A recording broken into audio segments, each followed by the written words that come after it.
Mavachou, de son vrai nom Maeva Frossard, fait encore parler d'elle un an après sa mort. Le Parisien a dévoilé, ce mercredi 21 décembre 2022, une histoire en 3 chapitres sur cette influenceuse qui a mis fin à ses jours à cause du cyberharcèlement. L'occasion de découvrir cette terrible histoire familiale à laquelle elle a mis fin avant de se suicider. C'est une nouvelle qui avait suscité une vive émotion sur les réseaux sociaux.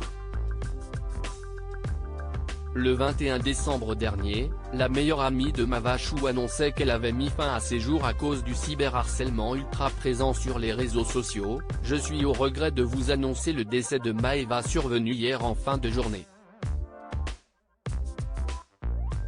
Je vous demande de respecter sa famille en ne cherchant pas à en savoir plus. Cela ne regarde que ses proches. Ayez une pensée pour elle et surtout pour ses enfants. Adieu ma chérie, tu es en paix maintenant. » Rapidement, les hommages avaient été nombreux sur Twitter, et les messages de colère également. En effet, cela faisait plusieurs mois que Mavachou se plaignait de recevoir des messages de haine, notamment de la part de son ancien compagnon, Adrien Gzadzinski, plus connu sous le nom d'Adrichou. Suite à cela, une enquête a été ouverte pour comprendre ce qui s'est réellement passé, notamment parce qu'une plainte avait été déposée quelques jours avant sa mort.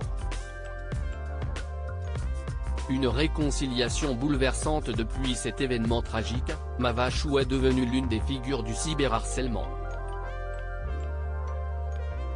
Sa famille tente encore de faire éclater la vérité au grand jour. Et pour commémorer la première année de sa mort, le Parisien a consacré une histoire en 3 chapitres sur l'histoire de cette jeune influenceuse et mère de famille. Ses proches ont été interrogés et ces derniers ont dévoilé une histoire de famille qu'elle avait choisi de régler peu de temps avant sa mort.